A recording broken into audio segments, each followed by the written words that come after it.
It's my podcast today. Change. Of course we're talking about change. Of course, why not? So, I'm gonna tell you the truth. I'm gonna tell you the truth. I'm gonna tell you the truth too. Here's my podcast. BSTL. Hey everybody, today is September the 26th, 2022. It is now 7 o'clock p.m. I am Andre Anderson, your host and founder of BSTL, Building Something That Lasts. We're now well into September, and the weather is beginning to cool down a little bit. I'm not upset. I like milder climate, and that's okay. To those of you that live in a four-season type of world, country, we are blessed to be able to go from extreme cold to extreme hot and then back again. So anyways, today I want to have a conversation with you about something. I'm going to call this one brown shoes, okay? I call this one brown shoes. So basically what happens is early in my ministry, I went into this store. The store is called Aldo, okay? For those of you that are in Canada, we know about Aldo. Aldo has some of the best shoes that money can buy. I mean, yeah, within my price point, by the way. So anyways, I've got these brown shoes that I bought. I love them. Laced up, pointed toes, like they were just incredible shoes while they were incredible. And because I love these shoes so much, I wore these shoes a lot, like often as I could. Every time I throw on a blue suit, you better believe it, I've got that brown belt and those brown shoes. And here's the thing, after a while, like everything else, when you wear it often enough and it gets, some of those kilometers on your feet, it begins to kind of like warp a little bit. And, the material starts to like move away from the sole of the shoe and all that kind of stuff. And the reality is, I didn't want to let go of the shoes. Now, I got to tell you why. I didn't want to let go of the shoes because those shoes were some of the shoes that I had purchased early in my career as a pastor, as a leader.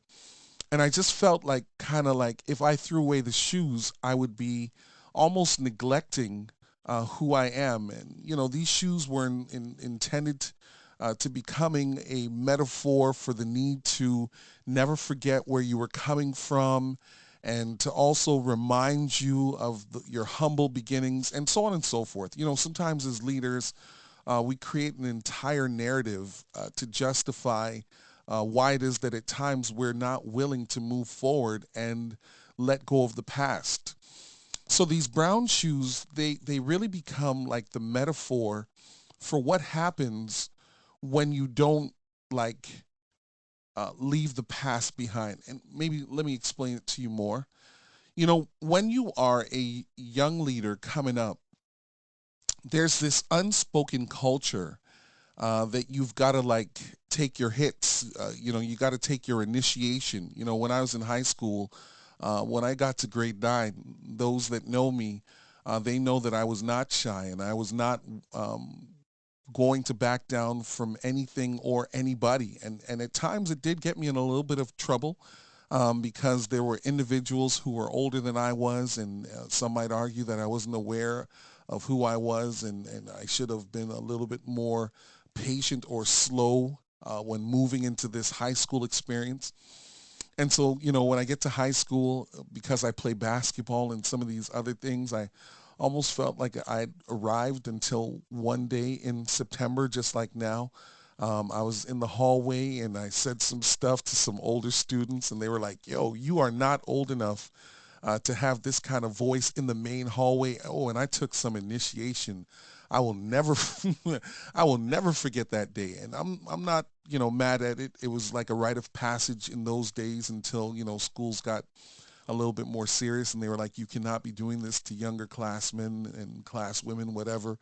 And so, the reality is sometimes we forget that once we have gotten into the room, while it is a privilege and an honor, we don't have to go through this initiation process whereby you've got to wait until you actually can have a voice. One of the things that I've been talking to a lot of leaders about all throughout my career is this, that when you get into the room, while you need to learn, because you're now in a new room, it doesn't mean that you don't have a voice. And here's the challenge. Some leaders that have been in the room for a long time, they have more experience, they have more expertise. They may have the ability to read the room. They may be able to anticipate what people are going to say because they know who's in the room. But here's the reality. When somebody arrives in the room with their brown shoes or their black shoes or their tennis shoes, the reality is it's now their turn to become a part of the conversation. And maybe at the beginning of this conversation, one of the things that I'm hoping that we'll capture out of this, especially for those that are listening that are in senior roles and positions, we have to find a way to get the new voices in the room speaking up as quickly as they can, not because they won't make a mistake, but because we don't want to breed a culture that says you've got to pay it forward, or you've got to be initiated in this room, or you've got to remain silent until somebody says it's okay for you to speak. And let's be honest, we know it's like there's an unspoken rule. You know, I've been in other meetings before, and when we would take some breaks, other leaders would come off to the side and say, did you hear so-and-so? This is their first meeting, and already they're talking. They should learn how to sit down and be quiet and learn about what's happening before they actually put their voices in. And while that may be true for some meetings, because there may be some content and context that you are not aware of, the reality is you do know what's happening in the room. And let me tell you how you know what's happening in the room. You know exactly what's happening in the room because as a result of what's been happening in the room, you can see what the byproduct of that is based on what's been happening on the outside of the room. So while you may not have all of the meeting minutes, you may not know who said what, you may not know whether or not it was a great meeting or it was a very hostile meeting. What you do know is that you've been in the organization, whatever organization you work in, long enough to know that the change that is going to be required is going to be a substantial change to ensure that we're not just rocking the baby to sleep, but we are rocking that baby until the baby wakes up. And one of the challenges that I have discovered in my years of leadership, and I've led in many different kinds of spaces, is that when you arrive, there's a measure of passion that comes with you. Like the truth is, even though you're nervous because you're like, wow, I can't believe I'm in this space, the reality is you are one of the few individuals that maybe to some degree a little bit more objective when you arrive in the room because you don't have all of the conversation that preceded you. You don't know why it is that something was disagreed upon on one day and now it's become the new thing on another day. So when you arrive, the freshness of you, the ideas of you, the passion of you, and let's also be honest, you have not had and experienced a lot of losses. So you come into that room with a lot of victories. And so because you come in that way with this energy and this vigor, the reality is you should be able to come into that room and give a perspective that should be fairly new before you become a part of that overall culture. And so if you're a young leader, and when I say a young leader, I'm not talking about your age, I'm just talking about the different spaces. Because as leaders move up and move around and they find themselves in different spaces, they will always be new to a new room that they've just arrived in.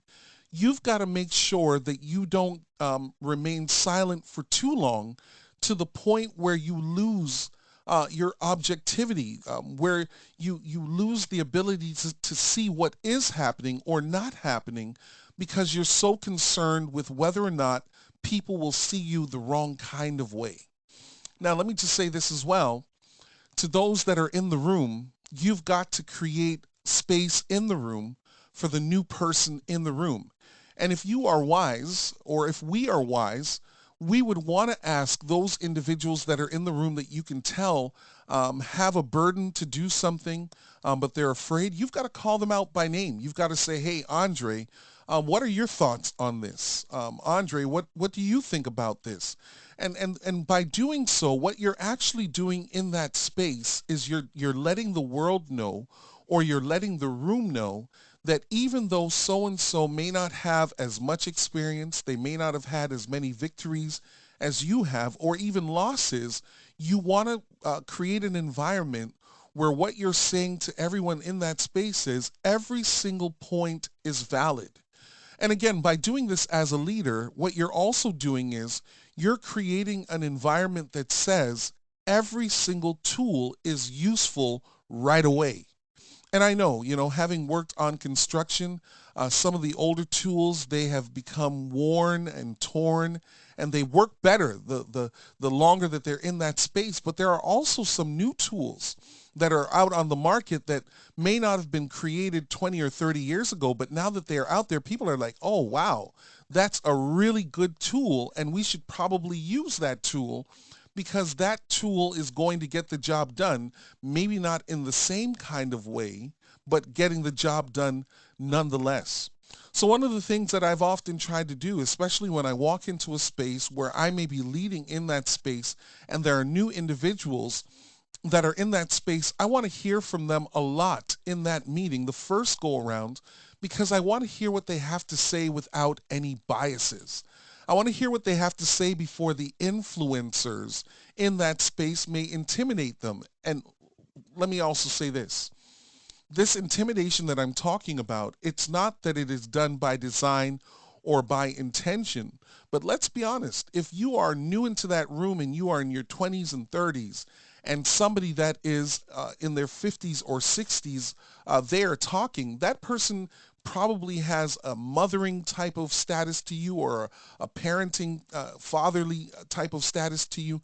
And so you are not necessarily going to disagree with them, because out of respect for their years of experience and life, we have been socialized into believing that somehow the older voice is the right voice. Now, this is why I'm always talking about this transgenerational piece, and I'm just pivoting a little bit. We're still on the same topic. Part of what we do in order to break culture is we have to learn how to put individuals in the room that may not be from the same generation, but they have the same passion to get the job done. I do not assume that just because somebody is coming out of college and or university, that somehow they don't have enough perspective. They may not have as much experience, but they may have read a book that we have not read before. They may have experienced something in a different sector that is not necessarily overlapping in the work that we do, but there are some transferable skills. So you as a leader, you've got to create an environment that says, hey, whether you are young or old, your voice is valuable. And because your voice is valuable, I want to hear from you as often as possible. Now let's move a little bit more further into this conversation. We're still talking about these brown shoes. I think that sometimes the brown shoes can be a crippler, because the more or the longer you are walking in those brown shoes, because you say to yourself, I don't deserve to be in that room, is the more likely you are to cower away from the calling that is in your life. So here's what I actually did. True story. After a while, I recognized that these brown shoes that I owned, they were becoming like a crippler to me. Not because they didn't fit, and yes, I could have brought them to the shoemaker and had them take the heel off and just glue them together and whatever. I could have done so much. But that would have cost me more money, more time, more resources. I just one day picked up the brown shoes and said, thank you for your years of service to my feet. But it's now time for you to go. And I did that because here's the thing. You should always remember where you're coming from. You should always remain humble because you know what your humble beginnings have been.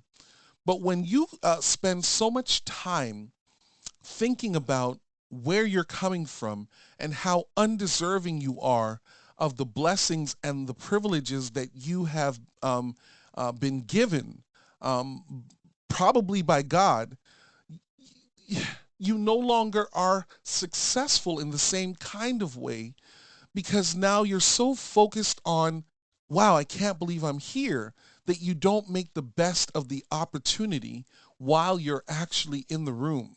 So I threw the shoes away and I bought another brown pair of shoes because I like brown shoes. I like to be able to put on a brown shoe with almost anything. But I had to move on from the brown shoes of the past to the brown shoes of the future because I don't want to be stuck.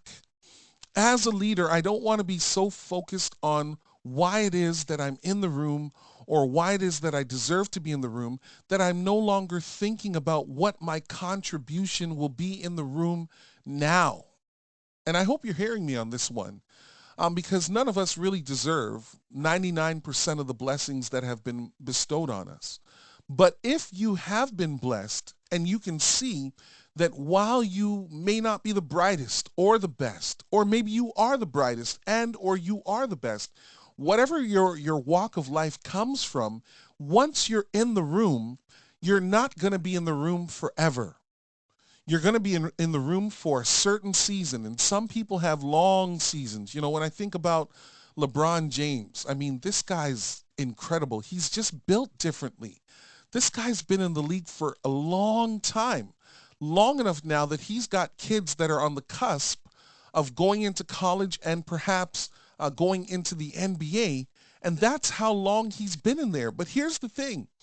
Even though he's playing at a very high level of basketball, like Bird, like Jordan, like Magic, like Penny Hardaway, like Manu Ginobili, and the list goes on, there is going to come a time where you're going to have to hang up your shoes. And not because you don't have anything to offer, but everything lasts for a season.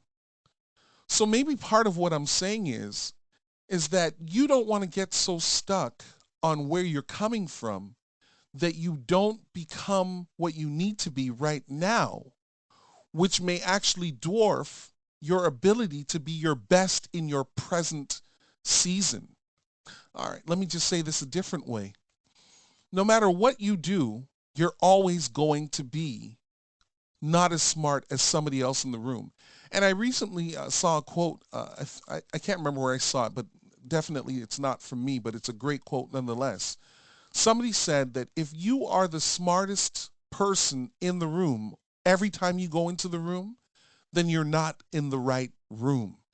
And maybe what I'm trying to say to us today on this particular episode of Brown Shoes is, as long as you are committed to learning, and as long as you are committed to being humble, regardless of how smart you are, how intelligent you are, how gifted you are, as long as you recognize that you are a part of a process, like the race didn't start with you, it started with somebody else, and you're now running another leg of that race.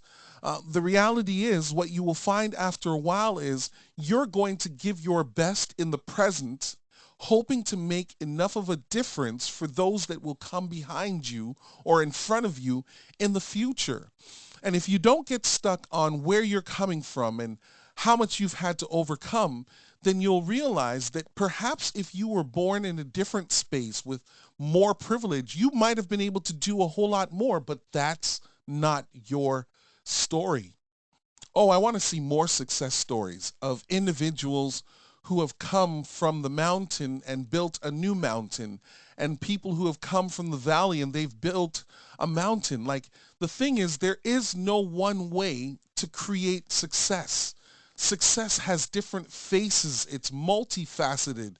There are terms that go along with it. There are seasons that go along with it. And if you do well to do your best, no matter where you're coming from, then you don't have to get stuck on the shoes. You don't have to be apologetic for thinking different. As a matter of fact, I think that more organizations, more companies would be doing a whole lot better if we encouraged people to not think like everyone else. I wish that more companies wouldn't stifle the growth of individuals that don't have the same packaging. They have the same passion, it's just they're not going to do it the exact same way. And maybe that's a good thing. Maybe we need to see more arguments in the boardroom. Maybe we need to see more individuals saying, no, I don't actually agree with that. But hey, if you're going to disagree, then you've got to come with a different idea. Because if you do come with a different idea, here's what happens. We may not keep doing things the same old way, but your idea that challenges the status quo may create the new paradigm shift that allows for us to build on that or even scrap it and do something else. Thank you so much for joining us on this podcast, These Brown Shoes. I promise you, I've thrown those brown shoes away, but I'm looking in my office and I've got some other shoes that I may have to get rid of soon. But here's the thing. I'm Andre Anderson. I'm both your host and founder, and I hope you've enjoyed this conversation. Young leaders that are coming up, get in the room. Say something. Even if nobody agrees with you, it doesn't mean that it's not a great idea. And to those of us that have been leading for a long time, please, let's stop stifling the next generation coming behind us, because too many of us are teaching younger leaders to lead in a way that will become obsolete by the time we are out of the way. Most of the things that we are sharing with individuals will no longer be relevant in 10 years from now because the world is going to be completely different. And if we haven't learned that through this pandemic, I'm not sure when we're going to pick that up. Anyways, have a good week. I hope that you're reflecting on this, but take a chance, man. Throw those brown shoes away, lace up some new shoes, and get your voice in the ring, because the world is waiting for the next idea that's going to create the next paradigm that's going to move this planet forward. And it could be you, or it could be me. But if you don't get over where you're coming from, then you'll never see where you're actually supposed to be heading. Thanks for joining. BSTL Inc. 21 at Gmail. Get at me if you want to talk to me. Take care.